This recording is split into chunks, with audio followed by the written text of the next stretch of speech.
Salut l'ami, comment ça va? Bienvenue à Béni Excellence. On a des livres, fais de ton choix pour peaufiner tes compétences. On a des livres de la culture, de la jeunesse et de la science. T'inquiète pas, tout est gratuit grâce à Béni Excellence. Mon ami, faut pas t'oublier. L'épanouissement est la clé du succès. C'est une pensée de Sarah Marlange Séphir. Il n'y a pas d'outil de développement plus efficace que l'autonomisation des femmes. C'est une pensée de Kofi Annan. Et c'est avec ces belles pensées que je vous souhaite ce matin la bienvenue dans nos locaux à Béni Excellence Godomé. Bonjour à tous. Bonjour à tous. Bienvenue et merci de prendre à nouveau le rendez-vous pour ce nouveau numéro de votre magazine préféré, L'invité. C'est vrai, la femme, on dit que c'est le sel de la vie. La femme, c'est le nœud du foyer. La femme, c'est le nœud de la société. Mais souvent, elle se trouve face à des difficultés. Mais face à ces difficultés, que faut-il faire? Faut-il baisser les bras, se laisser entraîner vers la dépression, ou faut-il trouver les astuces, les stratégies pour se relever? C'est de ça que nous allons parler ce matin avec des invités de marque, des invités qui s'y connaissent et qui vont vous donner des informations, des astuces, des stratégies pour ne pas sombrer. Je suis Ayaba Claire Pongan, épouse Ayemona. Merci pour la précision. Magistrat à la retraite, ancienne ministre de la Famille, de la Protection sociale et de la Solidarité, présidente de la Fondation Regard d'Amour et une militante chevronnée de défense des droits de l'enfant et de la femme. Merci. Je travaille aussi avec, dans le cadre de beaucoup d'autres associations. Oui. Merci. Merci à vous. Alors, merci. Alexis Sarmand de Guénon, oui. Avocat au barreau du Bénin. Oui. Je suis par ailleurs enseignant à la faculté de droit d'Abomey-Calavi. Alors, comment me présenter du point de vue associatif? Oui. J'en ai très peu. Mais rassurez-vous, c'est un plaisir pour moi de me retrouver devant ce jeune public. Merci infiniment à vous. Merci à vous. Madame Possou. Moi, c'est Bénédicte Possou. Oui. Je suis cadre à la télévision nationale. Oui. Je vais faire tout simplement en fait. Merci. Alors, Madame Fanou, je suis à vous. Ok, merci beaucoup. Moi, c'est Alaou Bébête Fanou. Je suis technicienne supérieure de l'action sociale, communément appelée assistante sociale. Je suis la responsable du centre social de Godomé. C'est un nouveau centre qui a été créé vers la fin de l'année 2022. Et pour ceux qui connaissent le centre de promotion sociale, c'est qu'ils connaissent un seul qui est à Abomey-Calavi. Donc je tiens à souligner qu'il y en a deux. De plus à Abomey-Calavi, notamment à Godomé, qui se situe au niveau de la maison des jeunes. Et l'autre, c'est à Kassato. Merci. Merci à vous. Sous vos applaudissements, s'il vous plaît. Et oui, quand on est dans le mois de mars, souvent, ce sont des fêtes, des festivités qu'on voit par-ci, par-là. Mais nous avons décidé de fêter autrement la fête de la femme. Et c'est avec le sujet « Femme, relève-toi ». Un sujet que nous allons décortiquer tout à l'heure si nos invités sont prêts. Et en attendant, nous allons suivre le micro-trottoir réalisé par le service audiovisuel de Béni Excellence. Merci.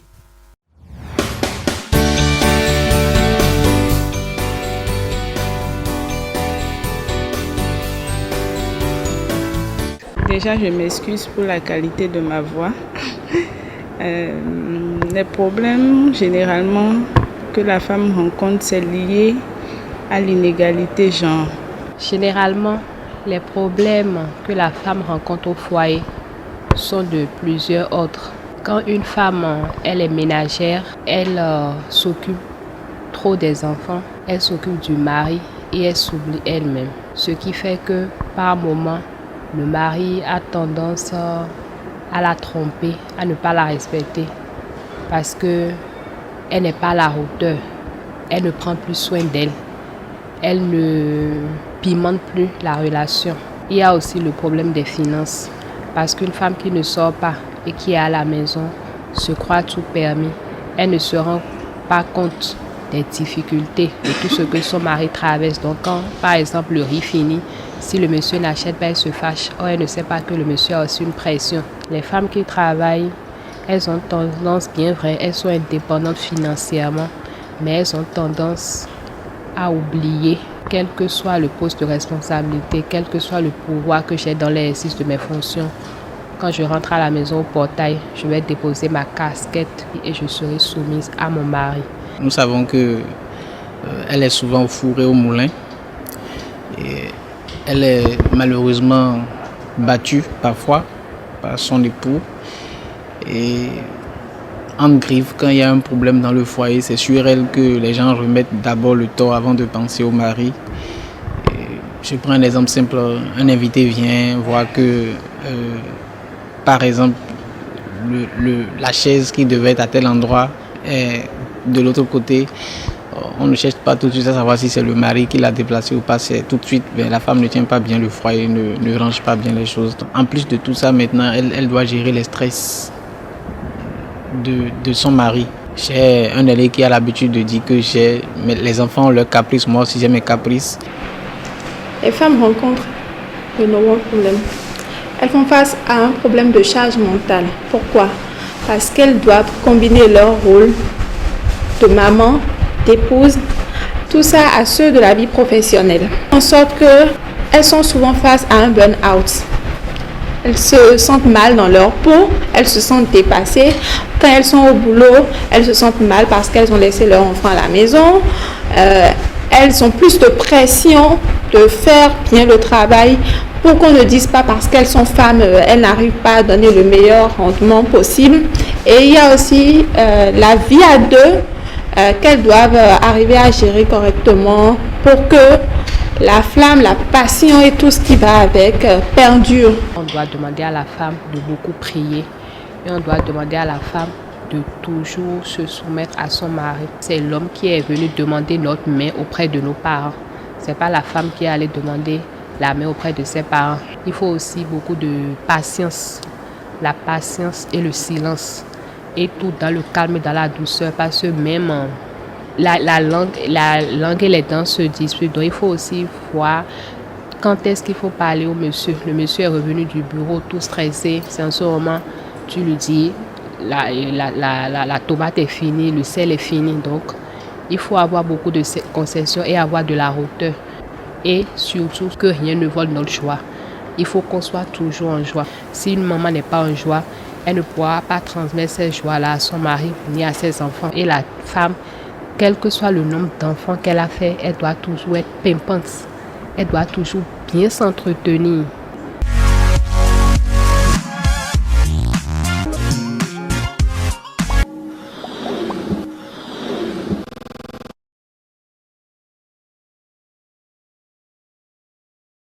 Alors moi, lorsque je me retrouve dans une situation où que je suis confrontée à une situation du tout pas facile, j'avoue que le secret que j'ai, ou peut-être la méthode que j'applique, c'est le silence. J'essaie de me maîtriser, de m'apaiser, de me calmer et de beaucoup plus me renfermer. C'est-à-dire, je m'éloigne de tous. Je prône beaucoup plus la politique du silence parce que cela me permet de méditer davantage, d'analyser la situation, de réfléchir à la situation, de chercher à comprendre où est-ce que j'ai mal fait, où est-ce que ça n'a pas marché, où est-ce que j'ai bien fait, qu'est-ce qui serait à la base de ce cas de figure ou de cette situation que je vis à l'instant T. C'est possible que les femmes arrivent à se relever, c'est très bien possible. Parce que nous avons vu des femmes dans ce pays qui ont tout perdu. Parce qu'un mari les a quittées, les a privées de tout. Mais grâce à notre accompagnement et un appui financier guidé, aujourd'hui, elles s'en sortent très bien. Comme toujours, la femme peut se faire elle-même. Il suffit qu'elle ait de la détermination. Chers invités, voilà ce que les uns et les autres pensent de la situation des femmes. Alors, qu'en dites-vous? Madame Fanou, on commence par vous. Ok, merci beaucoup. Ce que nous avons vu, c'est toute la réalité. Hein. Malgré les dispositions qui sont en place pour que la femme s'épanouisse, la femme soit autonome, il y a beaucoup à faire. Les femmes subissent, que ce soit une femme agent permanent de l'État, agent contractuel, agent du privé, une femme ménagère, vendeuse de bouillie, quel que soit ton statut, la femme fait toujours face aux difficultés. Et c'est ça, ça continue. Donc c'est tout ce que nous avons entendu, c'est des réalités. Ils ont dit des choses qui sont carrément vraies.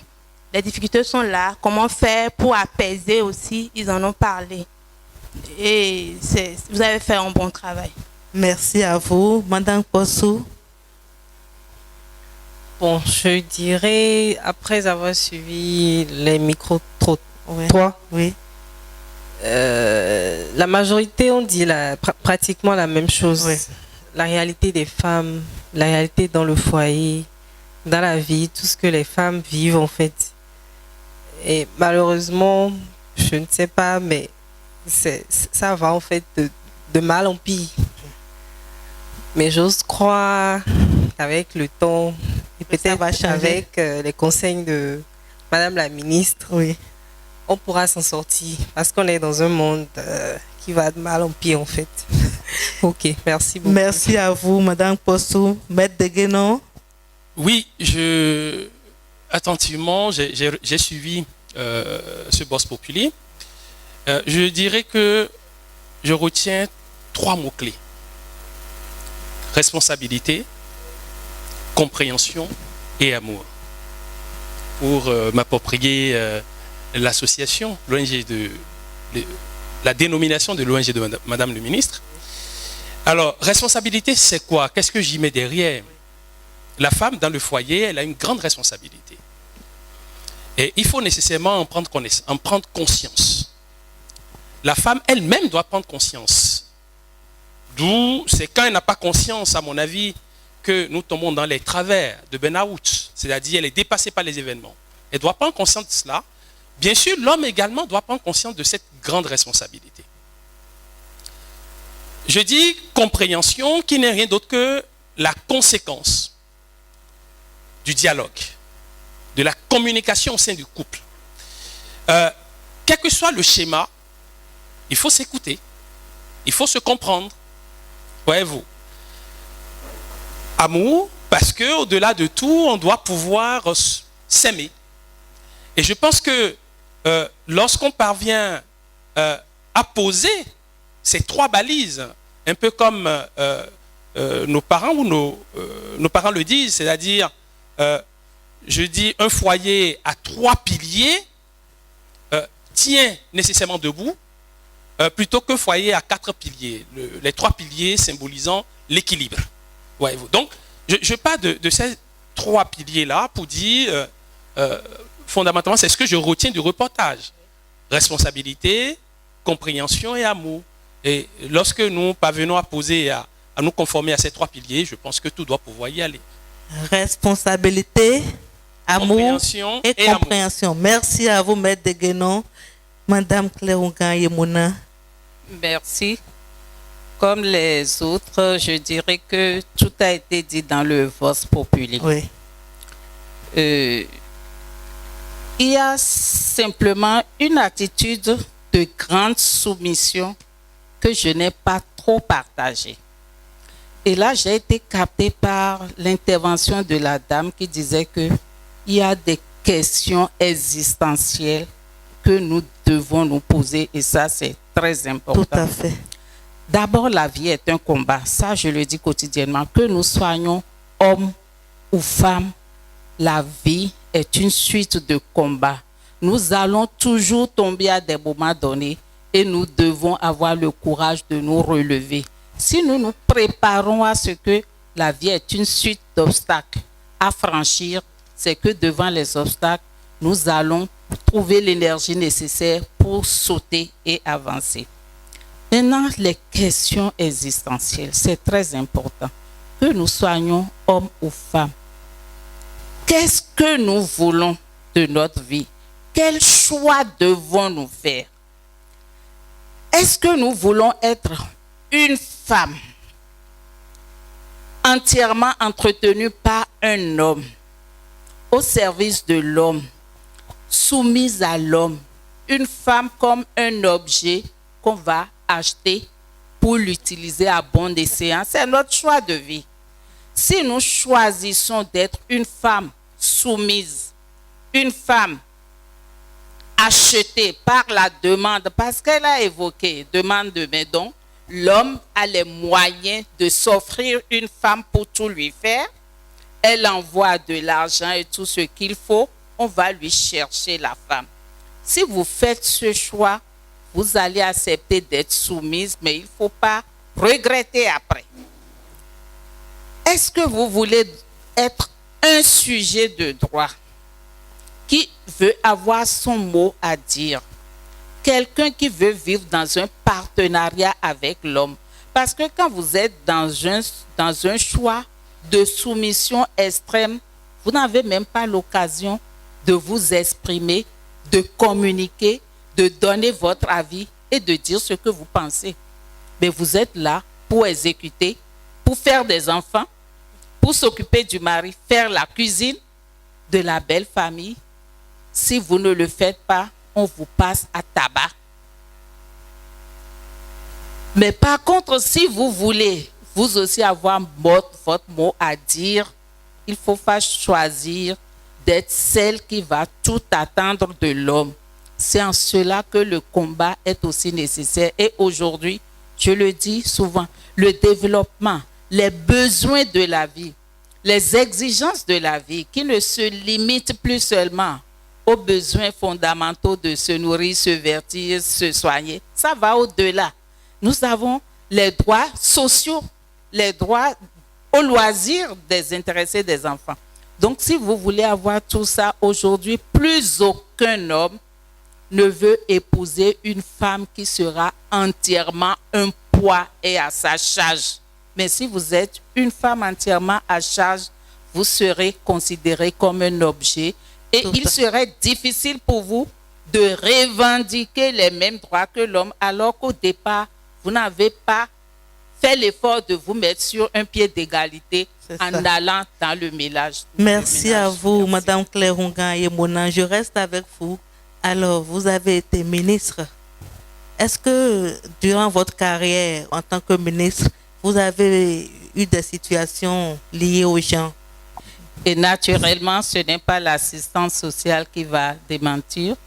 Les problèmes de famille, il en existe, aussi bien pour l'homme que pour la femme. Et quand ça commence au niveau, quand le dialogue fait défaut, la compréhension fait défaut, le consensus, parce que vous devez faire des concessions dans la vie à deux. Et c'est dans le dialogue que vous identifiez les problèmes qui existent et vous acceptez de faire des concessions pour surmonter ces difficultés. C'est important. Merci à vous. Alors, Maître Deguenon, est-ce que des femmes viennent souvent à vous dans des conditions particulièrement difficiles? Alors, je vais dire, face à cette question, que nous sommes pourvoyeurs de ressources aux magistrats.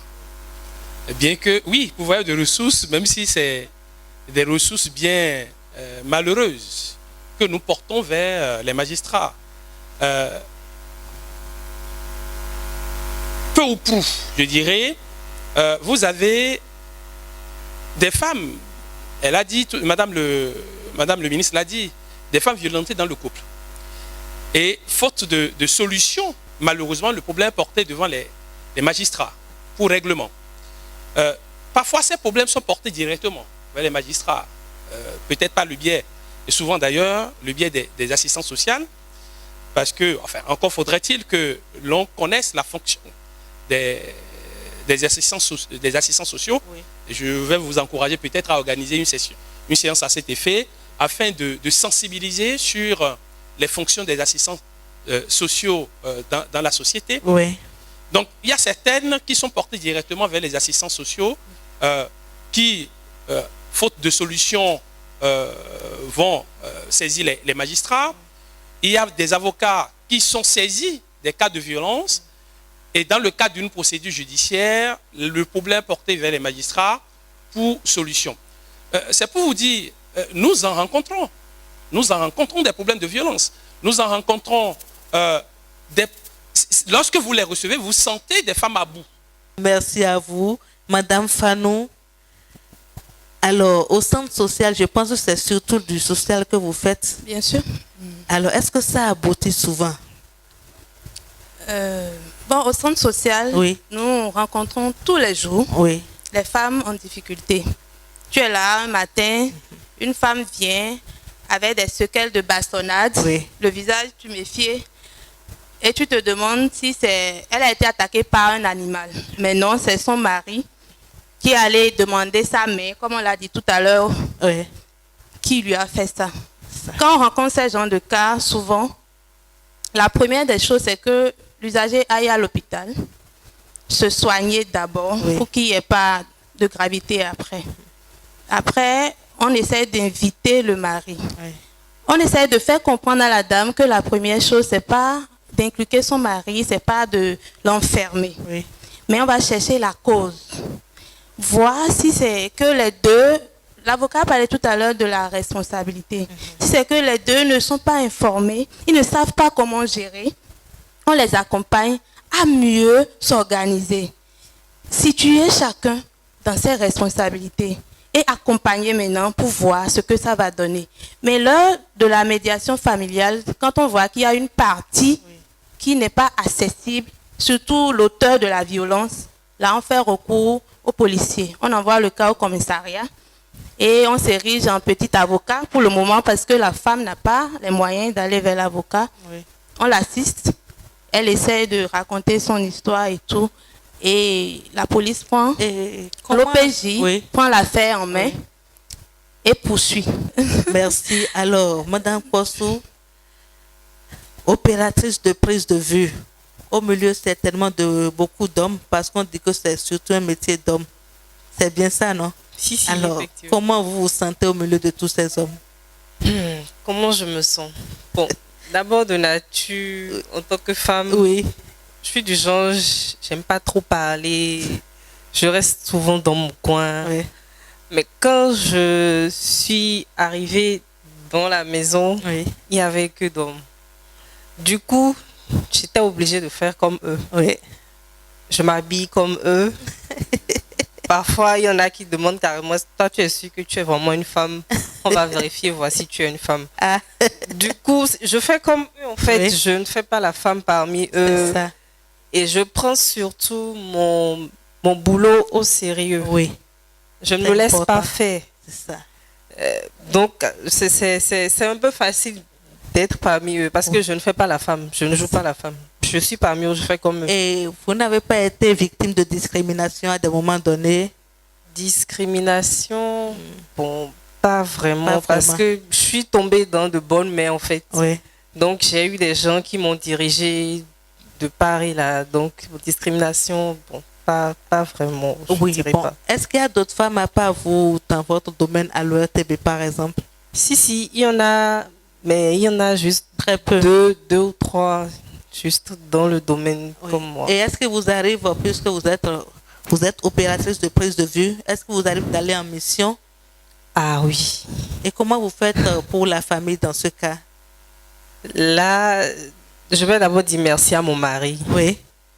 Parce que c'est lui qui supporte tout. Le mari et les enfants. Mon mari et les enfants, je vais leur dire merci. Parce que la plupart du temps, quand je pars, il arrive des fois où je pars 2 mois. On nous envoie en mission 2 mois. Je pars 2 mois. 2 mois. Donc c'est lui qui supporte les enfants. C'est pas facile. Sincèrement, j'avoue, c'est pas facile. Je m'arrange pour faire ce que je dois faire à manger dans la maison. Je fais ce que je peux. Et le cœur de mère ne vient pas un peu en arrière quand on est sur le terrain? Pardon? Le cœur de mère ne vient pas un peu en arrière quand on est sur le terrain? Bon, comment on va faire? comme Madame la ministre a dit, oui, quand on fait des choix, on assume. C'est ça. Et moi, j'ai choisi de ne pas être une femme soumise, oui. extrême, extrêmement. Oui. Donc, du coup, c'est vrai, le cœur de mère arrive. Oui. Quand c'est comme ça, quand je commence à sentir le besoin de mes enfants et de mon mari, oui. Heureusement, il y a WhatsApp aujourd'hui, donc je fais appel vidéo, je parle avec eux pour les rassurer. Ne vous inquiétez pas, je vais bientôt revenir. Oui. Les enfants s'inquiètent, mais pourquoi tu es parti? Il y en a même quand tu veux partir. Déjà, quand tu dis, je pars, mais je reviens, il dit, maman, c'est quoi? Tu voyages encore? Elle va se mettre dans son coin. Non, je ne veux pas que tu voyages. Oui. Elle commence à pleurer. Ça arrive. C'est pour la bonne cause. Il n'y a pas le choix parfois. Parce qu'on ne peut pas laisser papa seul gérer le foyer. De part et d'autre. Il faut que ça vienne des deux côtés. C'est ça. Pour que le foyer soit heureux. Donc, c'est un peu ça. Merci infiniment à vous. Et nous sommes à Bénin Excellence. Nous avons plusieurs catégories d'ouvrages. Et aujourd'hui, pour l'exposition, nous avons décidé de mettre sur table quelques ouvrages de femmes auteurs, des ouvrages liés aux femmes. Nous allons demander gentiment à nos invités de venir vers la table pour faire un choix d'ouvrage. Merci. Merci beaucoup. Ah, on revient ici.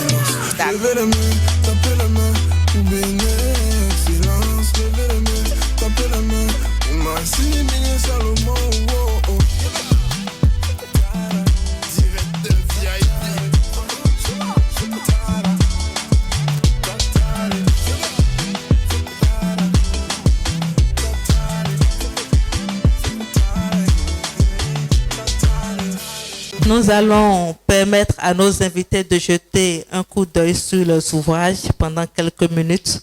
Et pendant ce temps, nous allons recevoir ici M. Suleiman, qui a une très bonne nouvelle pour vous. M. Suleiman, bonjour. Bonjour Tata Larissa. Bonjour chers invités. Bonjour tout le public. Merci d'être venu. Oui, merci à vous. Alors, vous avez une bonne nouvelle pour nous? Oui, justement, je suis là pour parler de l'école d'été sur l'intelligence artificielle de la Fondation Vallée, qui est à sa 3e édition. Alors, l'école d'été sur l'intelligence artificielle, pour ceux qui le savent, est une initiative de la Fondation Vallée en partenariat avec l'ONG Bénin Excellence et le laboratoire d'accélération du programme des Nations Unies pour le développement. Il vise à initier les jeunes Africains à l'intelligence artificielle dans le but donc de corriger le gap technologique existant entre l'Afrique et l'Occident. L'école d'été sur l'intelligence artificielle, c'est désormais 2 catégories. Nous avons la catégorie senior et depuis l'année dernière, la catégorie junior. Pour s'inscrire, nous avons désormais une plateforme sur laquelle qui est accessible via le lien eeia.bj. Je répète, eeia.bj. Bien. Alors, qui peut s'inscrire? Bien, pour s'inscrire, je dirais que tout le monde peut s'inscrire. Seulement, pour chaque catégorie, il y a des spécificités. Pour la catégorie senior, il faut déjà être tout au moins en classe de terminale, avoir une très bonne moyenne en mathématiques et également un très bon niveau en français parce que déjà, pour un programme que vous concevez, il faut être en mesure de présenter toutes ces fonctionnalités. Alors, cela nécessite une maîtrise de la langue. Bien, pour la catégorie junior, il faut être au premier cycle, donc de la 6e en 3e, avoir également de très bonnes notes en mathématiques et un très bon niveau en français.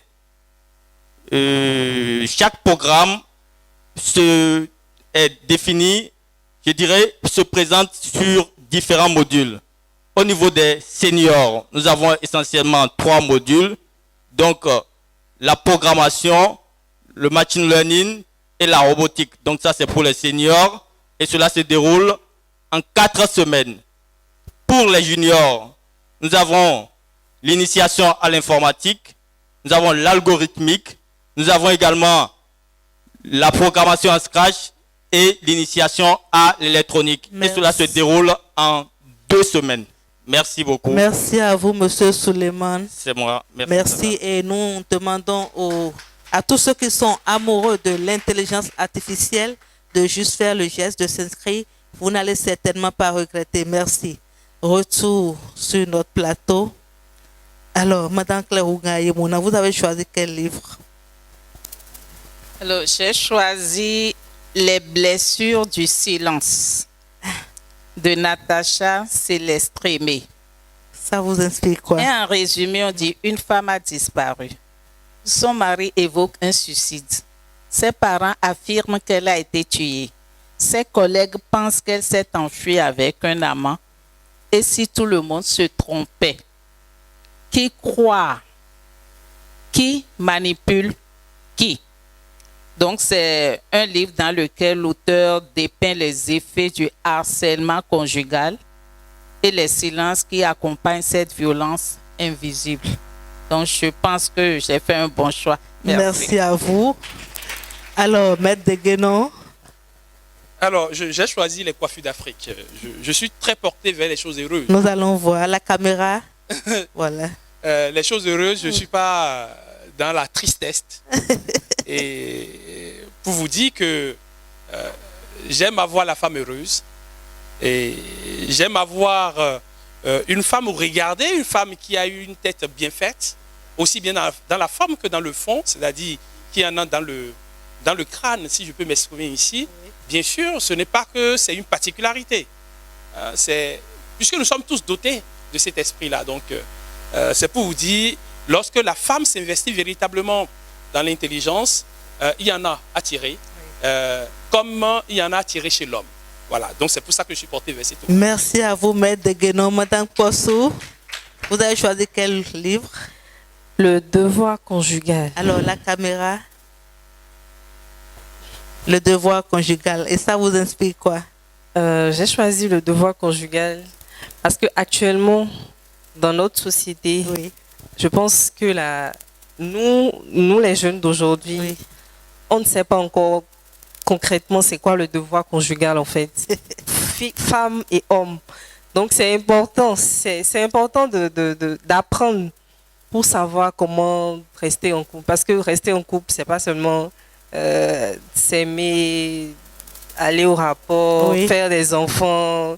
Et voilà, c'est tout. Ça va au-delà. Ça va au-delà. Donc c'est important. Je le conseille d'ailleurs à toute la jeunesse d'aujourd'hui d'aller à cette école. Merci à vous, Madame Possou. Alors, Madame Fanou. Oui, moi j'ai choisi au-delà du miroir. Au-delà du miroir. Oui. Déjà, miroir, quand moi j'entends miroir, c'est s'accepter. C'est ça. Faut pas qu'on se voile la face. Nous parlons de la femme aujourd'hui. Pour que la femme soit épanouie, il faut qu'elle se rende compte de ses limites, de ce qu'elle-même elle est. Oui. Elle peut se maquiller du matin au soir. Quand elle rentre chez elle, elle est face au miroir, elle sait ce qu'elle faut, ce qu'elle est. Donc il faut s'accepter pour permettre à l'autre de nous accepter. Oui. Être convaincu de ce que nous sommes, de notre capacité, avant de pouvoir imposer cela aux autres. Donc le miroir, ça me convient. Merci à vous, Madame Fanou. Merci à vous, chers invités. Alors, c'est l'étape que le public adore le plus. Nous n'allons pas prendre beaucoup de questions. Nous allons prendre 2 questions dans cette rangée. Voilà. Alors, docteur, venez. Nous allons commencer par vous. Moi, je suis, comment on appelle ça, ingénieur en intelligence artificielle et tout. Mais le thème m'a beaucoup intéressé parce que c'est des thèmes d'actualité et c'est très important au regard de ce qui se passe en fait aujourd'hui. Donc, j'irai directement en fait aux questions. La technicienne en prise de vue, elle a dit que les choses vont de mal en pire aujourd'hui par rapport à tout ce qui est violence conjugale. Je voudrais demander à Madame la ministre si on peut avoir des chiffres par rapport à tout ce qui est violence conjugale pour savoir exactement voilà, c'est quoi l'ampleur de la situation, quelle catégorie de personnes ça touche beaucoup plus et tout, quelle tranche d'âge et tout, pour savoir un peu Voilà, parce qu'on dit qu'il y a violence, mais on n'a pas vraiment d'éléments de précision là-dessus. Donc je ne sais pas s'il y a des études qui ont été réalisées au ministère de la Famille pour nous donner davantage de précision. Maintenant, la deuxième question, c'est que Madame la ministre a fait état de soumission extrême. Aujourd'hui, on peut dire qu'on est dans une, pas par notre génération, on est à une époque où il y a de plus en plus de femmes qui travaillent, qui vont vers l'émancipation. Est-ce que, dans un contexte pareil, est-ce qu'on peut encore parler de soumission extrême? Est-ce que c'est quelque chose qui diminue ou bien c'est toujours présent et voilà, vers qui il faut partir? Bon, la troisième question, on a parlé tout à l'heure de violence conjugale. Moi, c'est quelque chose que je n'arrive pas à concevoir. C'est difficile pour moi parce que mon père n'a jamais battu ma mère. Et pour avoir fait l'Occident, je sais que dans le classement, en termes de droit, en termes de protection de la personne, c'est la femme, les enfants, les animaux et après les hommes. Donc, quand vous touchez une femme là-bas, c'est pas deux choses, c'est la prison, quoi. Donc, quand moi je suis rentré à Cotonou, quand on parle de violence conjugale, c'est quelque chose que je n'arrive pas en fait à appréhender. Donc, qu'est-ce qui peut faire que, quelles sont les raisons, même au regard de, disons, au-delà de notre culture, qu'est-ce qui peut faire qu'un homme aille jusqu'à, ou bien une femme aille jusqu'à battre en fait une femme? Moi, je n'arrive pas à concevoir. Et la dernière chose, c'est, la question va à Madame l'assistante sociale.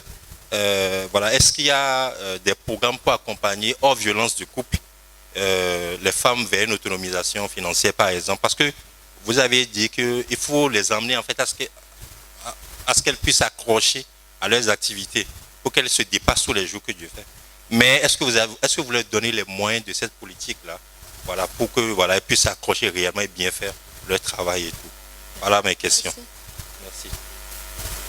Merci, Monsieur Azandegbe. Alors, nous allons commencer par votre réponse. La question qui m'était adressée, c'est est-ce qu'il y a la possibilité d'accompagner ces femmes financièrement pour qu'elles soient autonomes? Bien sûr, nous le faisons et régulièrement. Souvent, chaque année, il y a un plan de travail annuel. Et dedans, il y a une part pour accompagner ces femmes-là. Je peux dire que depuis que je suis arrivée à Godomé, c'est depuis septembre 2022, donc j'ai déjà fait des appuis à plus de 40 femmes. Il y en a même, quand tu les vois, elles viennent vers toi, elles sont carrément à terre.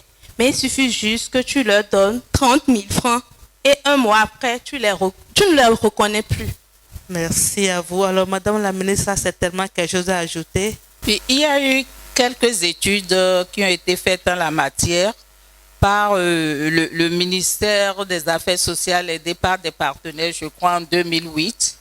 Et vers les années 2015, il y a l'Institut national pour la promotion de la femme qui a aussi fait une étude. En tapant sur Internet, rapport, vous allez trouver. D'une manière générale, l'étude avait révélé que les femmes qui sont les plus victimes sont les femmes qui sont économiquement trop dépendantes de l'homme. Ensuite, il y a le niveau d'études qui compte beaucoup, entre milieu urbain et milieu rural aussi. Donc, il y a tous ces éléments avec même des pourcentages par rapport à chaque catégorie. Nous allons inviter ici les femmes qui sont là et nous allons inviter le CPB pour leur remettre leur bon d'abonnement.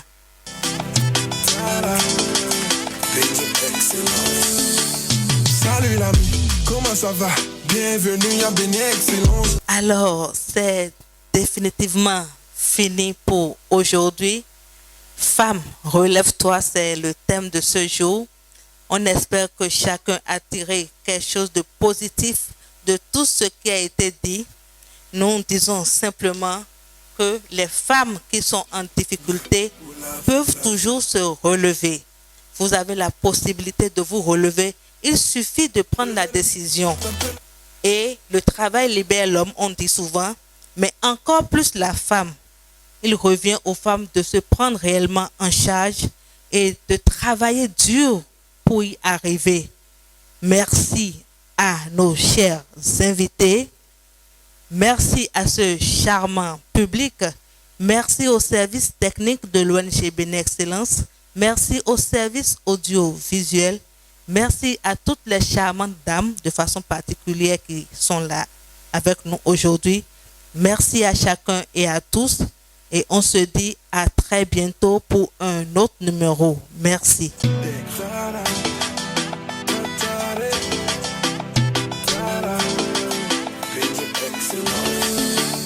Salut l'ami, comment ça va?